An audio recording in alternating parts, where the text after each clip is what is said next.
This video is sponsored by Knafs. How's it going, guys? Today we are ruining knives for science, and it was a little painful. So painful.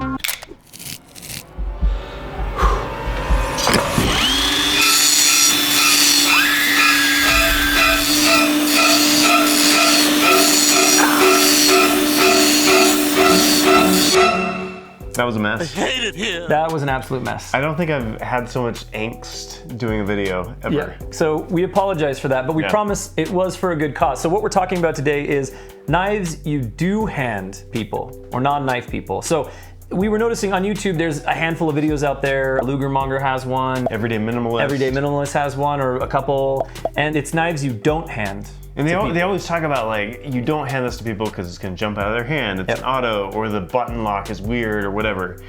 And you and I got talking about it, and we're like, what about knives that you do hand to people? What about the non-knife people? Like, what's a good first knife that you might hand to somebody? Or like, hey, can I borrow your knife? And you're like, yeah, this is a good one. Yeah, yep, exactly. So we had to dole them. We did. And then we went on a little field trip. We actually went to the mall. And we made a little sign and we talked to a handful of people, kind of a surprising mix of people. Yes. So let's just kick it off with the first knife that we handed people. We have a bunch of different lock and opening types on the table. And of course, the first one we went with was slip joint. Open and close it. Look at those nails. You got great nails too. Remember, it's not sharp. Very good. Had to be a slip joint. This is like the most basic, understandable knife for people to open. There you go. And with the nails. This particular one is a CRKT, was it Venandi, right? I think it means like Hunter and Latin or something. Yeah, it's actually, we're not here to talk about this knife in particular, but this is actually a nice little slip joint. It's beautiful. It's got a good walk and talk. It's got a half stop, like, check it out if you're into slip joints. So we started with this, and I feel like most people, no problem. All right. Pretty easy. Okay, nice and easy. Nailed it. Boom, done. Close it too? Close it too, yeah. Boom. Easy peasy. There's the initial, when you do something like this, there's kind of the initial, like, is it a trick? There's like, they're inspecting it, you know what I mean? Totally. But other than that, I feel like not a lot of problems with the slip joint. No, not at all. And I think, like, a lot of people feel, and none of them are sure. As I say, you can actually grab them all day because you in the leg. Don't you stick that knife in your leg. A lot of people just picked this up and didn't have any issues. And I think part of that might be like the Swiss Army knife factor.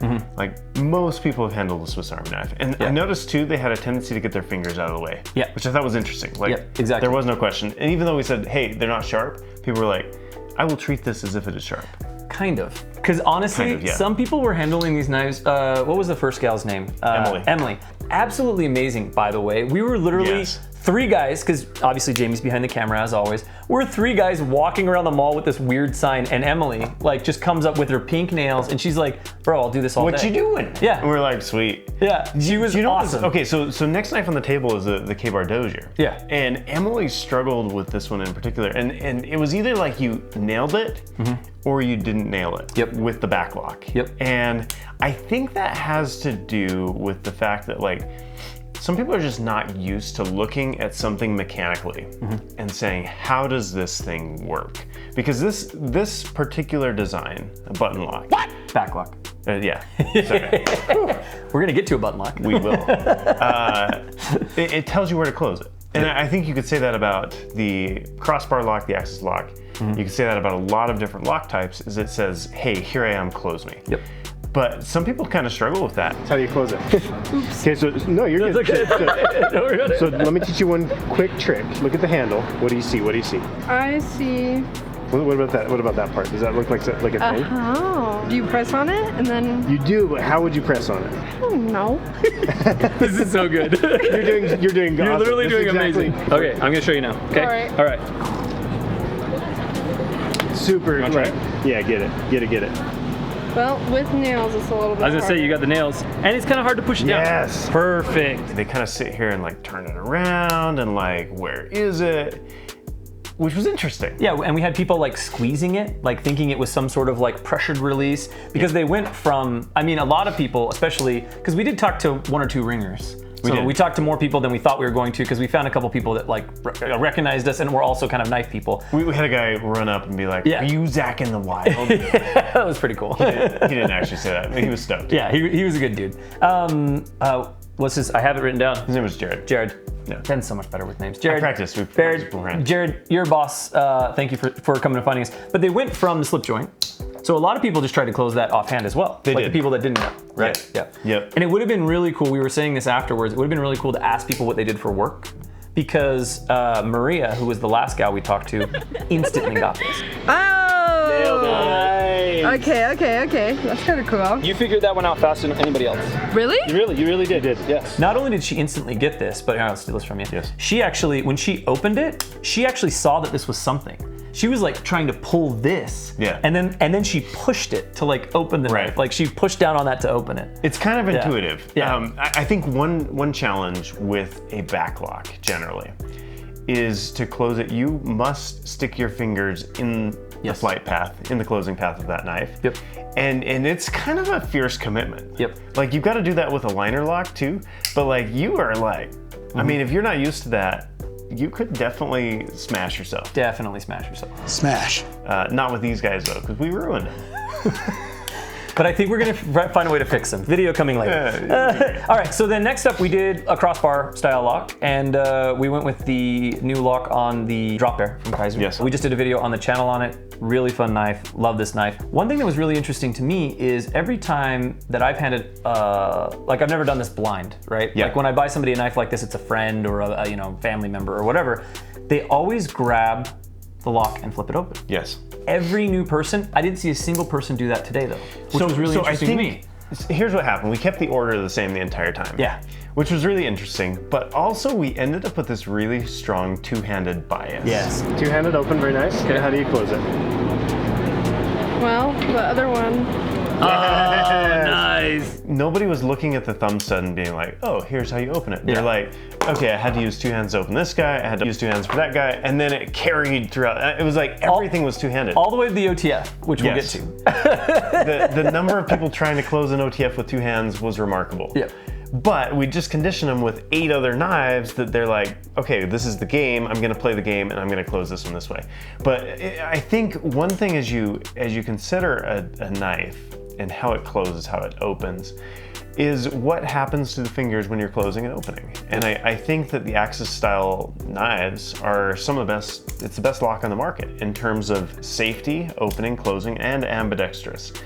And I think, unfortunately, the sample size of people that we found, I think if they were to spend time with these, they would come to understand, oh, this is a really intuitive mechanism. Yep. But another thing that I thought was really fascinating is a lot of folks didn't understand like which way was up. Yeah, which was really, because the whole purpose of this was to like step outside of our cognitive biases here, right? Yeah. Like between the two of us, we've handled literally thousands, Yes. thousands and thousands of knives, and I'm not even exaggerating. We're not. And so like for us, it was like, yeah, of course this is the most intuitive one, but like people struggled in different elements of these knives that I would have never Yes. considered, right? Yes. Yeah, and I think with this one in particular, maybe it was the shape of it, but in this one in particular, I think this was one that people were like, wait, what's up? Yeah, Right. how do I orient this thing Yeah, exactly. to make it go the way I want it to? Yep, exactly. And that's a fascinating thing. And I also think, like knives, some knives tell you exactly where to go to close it and to open it. Yep. And I think liner locks in particular don't necessarily do that. This one blew my mind. Okay. Oh, this is. So let's see. I know that one. I might let you help. You can probably Yes, do that. Do that again. Do that again. You can push this one down Well, to the side. You pull it to the side and then you push it down. She has nails though. She does have We're nails. finding that some of these are hard to do with if you have longer nails. Yeah. You're Okay, you have the right idea. Do you mind? I'll show you. go that way. So yeah, so it just goes like that. oh, I'm trying to tell you that. how you doing it? Just right to the side, directly to the side. And then you have to Oh. it. There it is. There it is. Perfect. Love it. The liner lock was the one that everybody that didn't already know a little bit about knives struggled with. Yeah. And in my mind, like growing up, I had slip joints, back locks, and liner locks since I was a little kid, right? Yeah. And so like watching people struggle with that, I was like, whoa, they don't know where the lock's at. Well, crap. Like we Right. literally had to tell most of them, oh hey, like push that thing. Well, you know? and it's not intuitive. Like you see that something's going on here, and you're like, well, do you push it this way? Do you push it that way? a lot of people pushing down. Yeah. We had But also, I think we just trained them. It would be Yeah. interesting, like yeah. it's hard to say like, oh, when you just train people on 3 different knives. Exactly. And then you hand them a liner lock and they're like, yeah, this is how it works. Yeah. But we had, it was Cheryl, right? Yes. That was the mom? The mom. Oh my gosh, like the raddest mom ever. Her son comes up to us, so excited. Apparently he's like way into knives or something like that.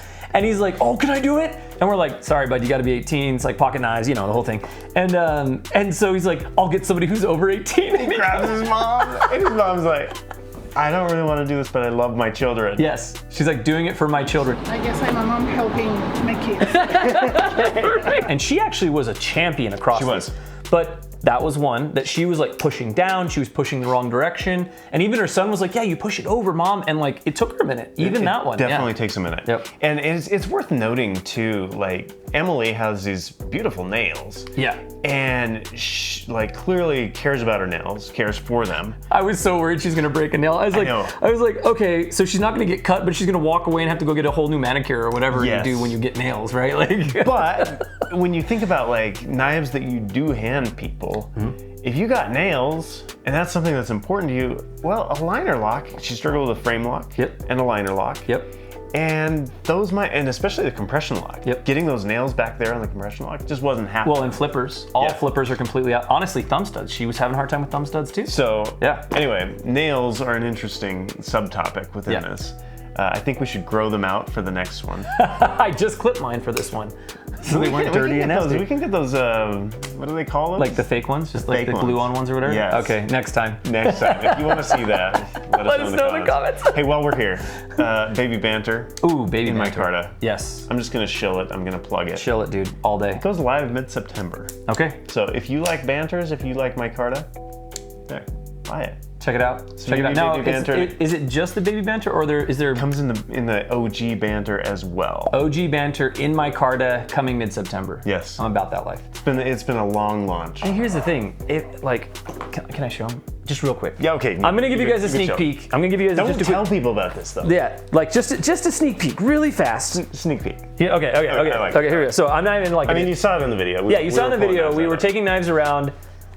Ben's designing a little working on a little knife thing pouch. over at Knafs. It'll be fun. Keep your eyes out. Coming I soon. got all sorts of weird stuff. Probably not soon, but coming sort of soon. Yeah, we're in his mad laboratory. We're passing out posters.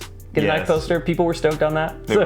And we can hand them out to small children, which was a lot of kids wanted to be in the video. They got a poster at least. They got a poster. Here, small child. You can't handle knives, but you can have a poster. They're gonna go home and their parents will be like, "What happened?" We're like, "Yeah, there was some like weirdos walking around the mall handing out posters." One had like a hobo beard. I don't know. I love it.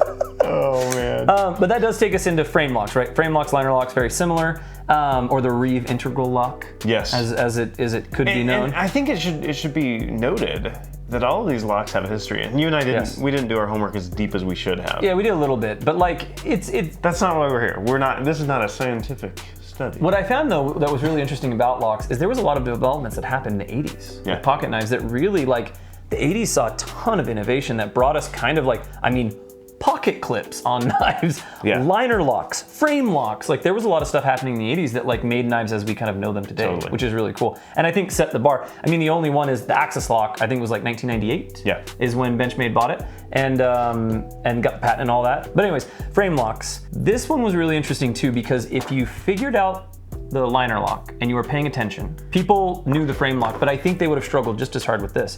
If it were first. Yes, but what I did find was interesting is especially with the Polarge here from CRKT, it's kind of hidden.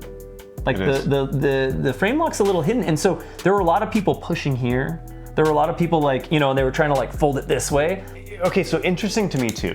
Everybody, and we already talked about this, but everybody opened them two-handed. This thing has a flipper. Yep. This has a thumb. They all have thumb studs. Yep. And everybody's just like, sweet, two hands. Yeah. Over and over. And I think that is how somewhere in your mind a folding knife opens with two hands if you're not experienced in knives. Like nobody's waking up one day and being like, I'm going to Spydie flick. Yeah. Like, here we go. Except for that one guy. Except for Jared. Oh, with the Spydie flick? He tried to, it's a ringer. Why are we even here? It's a ringer. Why are we here? That one's too tight right now. That one's too tight right now. Though. So interesting to see people open them. And honestly, I think opening a knife is fairly intuitive. Yeah. Like I didn't see anybody sit here and struggle with opening anything other than Autos. autos. Yeah, which we'll get to because that is a whole nother consideration with like what people were doing. But again, like I think that this is a very intuitive action. Like it is. The thing is closed. Okay, which way's up? Okay, okay, that's up. Boom, open. Yeah. Right? Yeah. Totally. A lot of comments on the shaman. That's cool. I would carry this around. I think because it is large. Yeah. And it's large. got these beautiful contoured handles. And, People and it's kind of pointy. And it's also the biggest knife that we were showing people. It is. You know, yeah. And you know, I think a lot of people kind of coming off. We arranged these in order. So in the bag, we gave them to the people the same way every time. And the same order you guys are seeing them. Yes, exactly. And I think that impacted the way the compression lock was used. Yeah. Because I think they're coming off this, like they can clearly look at it and see, oh, this is how it works. Yeah. But then they're like, okay, which way does it They go? still Which way do I surprisingly push it? struggled with it, which I thought was interesting. There were a couple, I don't remember exactly who, but there were a couple who hit it, just popped it right over. Yeah. No big deal. Completely agree. Just kind of fascinating. I think there's like an entire body of work. Like bring a focus group of non-knife people in and just like let them chat. Yeah. Like one-way mirror sort of. I think that would be a lot of. I mean, maybe future video. Yes. I mean, we kind of did. We kind of did it here, like because we got a control with Jared, and then we get to see like how people were engaging. And I really think there's a lot to be said about what these people are possibly doing for work. Totally. But yeah, so that leads us to the button lock. And again, button lock. Everybody button lock with the flipper, and everybody used it two hands. Yeah, exactly. It's like holy smoke. I think it was Maria that got really excited about the button lock. That one's cool. Look, it's a little button. That's so cool. Yes. She's like, it's so cute. It's a button. Yeah, she was thrilled. and I think once she understood how it works, she was like, yes. Yeah. Like I hope we can pull in some of her facial expressions because like I was just sitting there watching her face and I'm like, this is gold. Oh, she was absolutely loving it. But yeah, how excited she got about this. I was like so stoked. A lot of people kind of just passed over this one, to be honest. And this is the Chevalier, right? From Spydie? Chevalier. I'm French. Why do you think I have this outrageous accent? I don't know. You'll figure it out. It looks French. It's definitely French. It's definitely French. Yeah. But yeah, so the button lock. This was a thing. This was one that people kind of struggled with as well because they were coming off of like essentially 3 liner locks in their eyes. Right. Yeah. And then they're like, poop. It's like, oh, it's not there. It's not there. What do I do? Exactly. So yeah, it was Maria, I think, that had the best response to that, where she was just like, she's like, oh, it's a button. She was pleased. She was so pleased. I love it. I think button locks are some of the most intuitive. Yeah. And they kind of have the axis lock factor where your fingers are out of the road. Yep. You don't have to it's one-handed closing. However, they're not ambidextrous. We didn't talk to any lefties, which was interesting. That's true. I mean, not surprising. Southpaws. Obviously, we love the southpaws out there, but vocal minority. Not a lot of lefties. If you're a lefty, sound off and tell me what your favorite left-handed knife is. I always love knowing. I'm actually curious because most lefties that I encounter are using their left hand to close right-handed knives. Yep, correct. But then they're like, I want a right-handed knife, and then nobody buys it. Yeah, or I want a left-handed knife, and then nobody buys it. And you have some experience with this, just like it's CRKT, obviously, CRKT, all your other experience. So like, but I do think that Chris Reeve Knives sells a ton of lefty Sabenzas. Oh yeah, I've heard that. It's a Sabenza. Yeah. Right. Like all lefty knife guys are gonna buy a Sabenza, as all knife guys want a Sabenza. Yeah. Right. So I think you're gonna get a bigger margin there, right? Yeah. Yeah. Lefties are fun. Yeah. I like you guys. But I don't know that I understand you entirely. I think you look at this, and this is such a feature, right? Like, it's a button lock flipper. Like, that's exciting. Protec Malibu, like all of these knives that have come out, and they're so fidgety. Yep.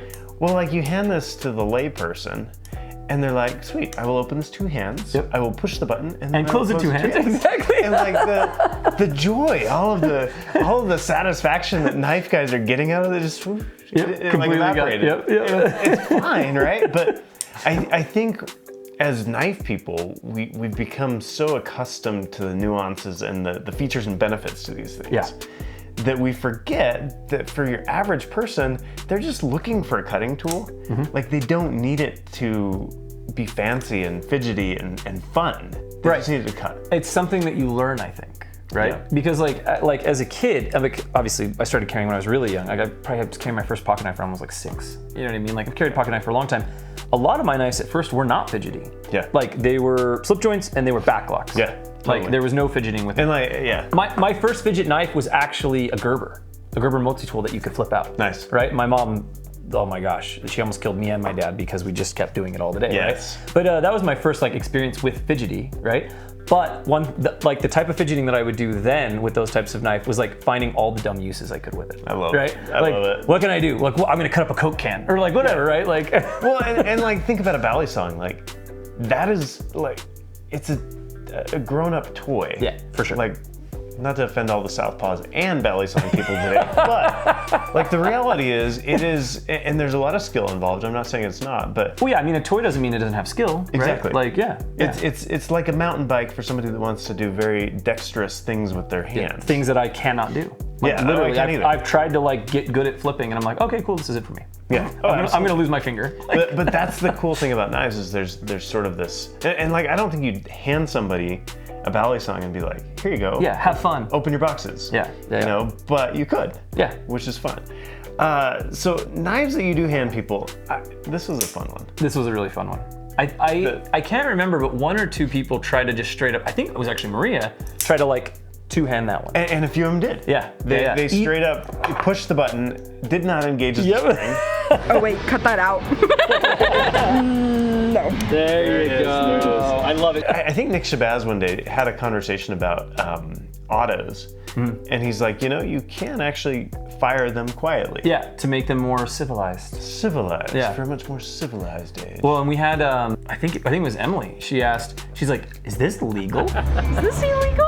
No. In Utah. Not in Utah. Yes, I think it was on the OTF, on the Guardian Tech. Yeah, and we were like, yeah, no, it's legal in Utah. No stress. Like, Anyway, I was curious about this. The guys that knew autos, once they figured it out, Yeah. they're snapping. yeah, But the ones that had never seen it, they're, again, two-handed open, releasing, two-handed close, all the joy lost. all the joy gone.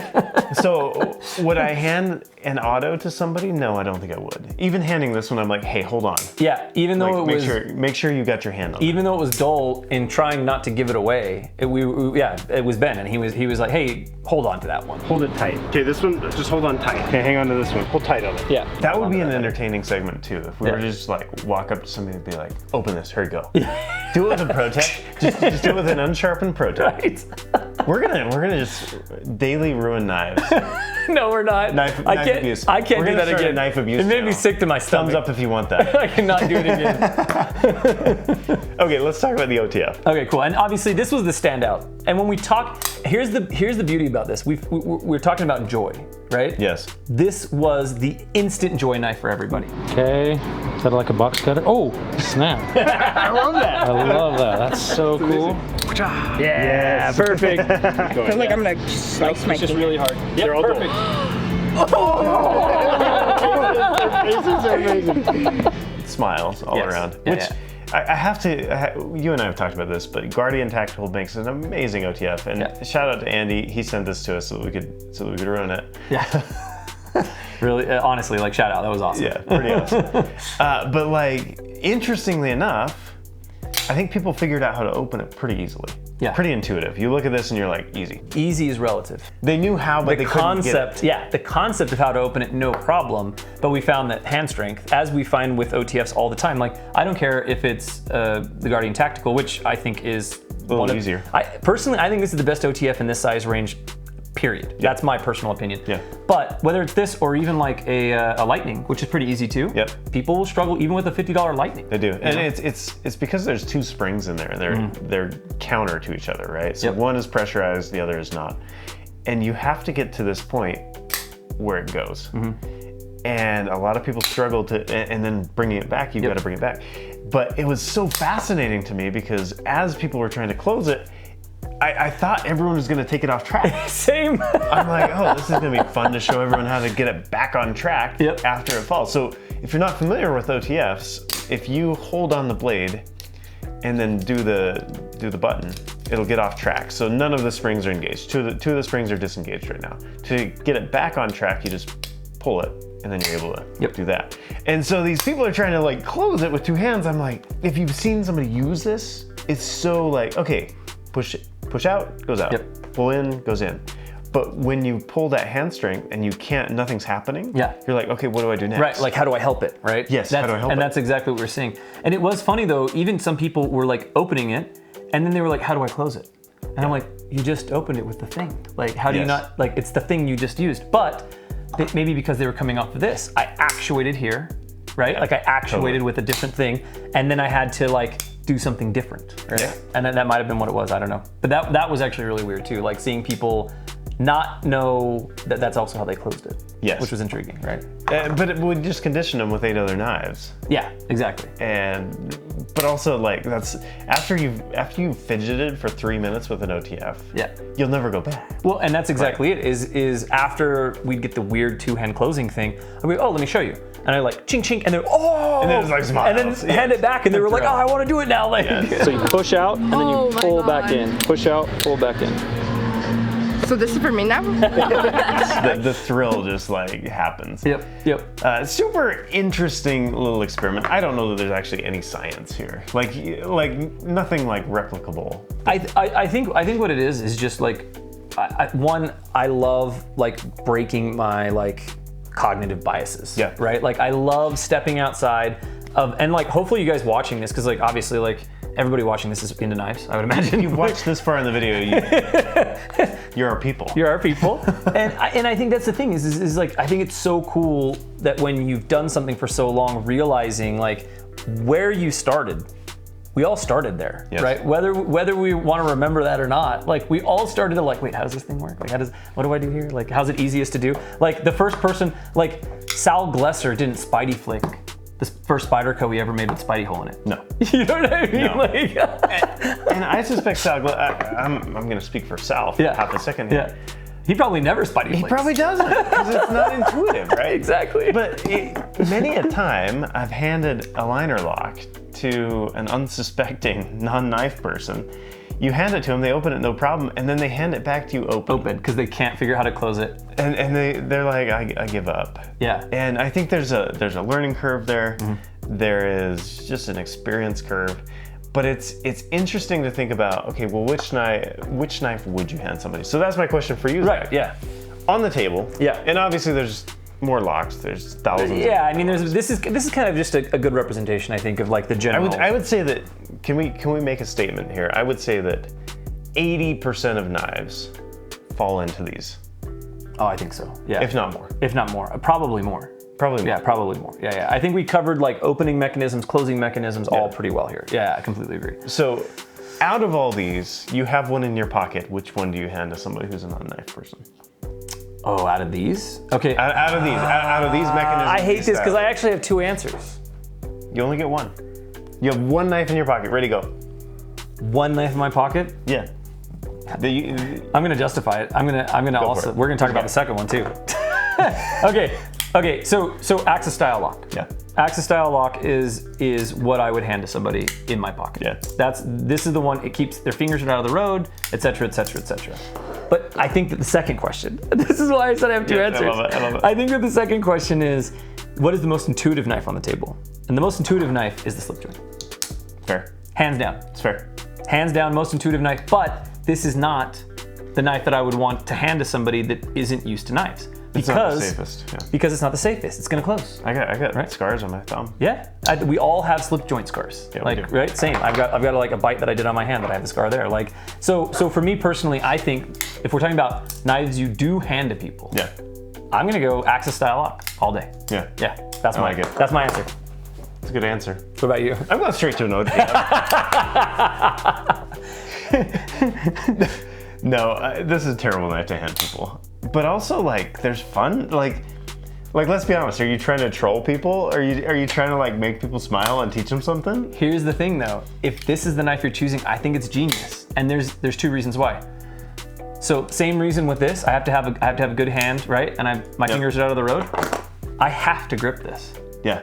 This can fly out of my hand. Oh, and it will. And it will, because I've seen it. As you're closing it too. Yeah. These are not good to close. Yeah. If you're not experienced. Yeah. Like, I've seen it happen. You're reloading a spring. That's one reason that I don't like assisted knives, because I can't one-hand close them easily depending on the knife, etc., etc. But I actually think you're onto something, because like, look, full grip, right? Yeah. Fire. Fingers are never close to the blade. Never close to the blade, right? Unless you go to two-handed close it. Exactly. Which is amazing. But like, yeah, I mean, and if they're going to, I mean, almost any knife on the table, from what we experienced, chances are you're gonna get your knife handed back to you open. Yeah. Fine, you can teach them the thing, but there's the joy factor. There's the conversion factor with an OTF, right? Now, obviously they're not legal everywhere, but I don't know, I think you're onto something. I like that answer. I like that answer a lot. It's a troll answer.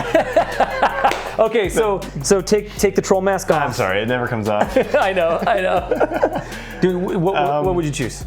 Honestly, I think your crossbar lock is just, everyone that I've ever loaned a knife to that is inexperienced with closing knives and using knives, like something about this mechanism just says, close me like this. Yep. And it's safer than a slip joint.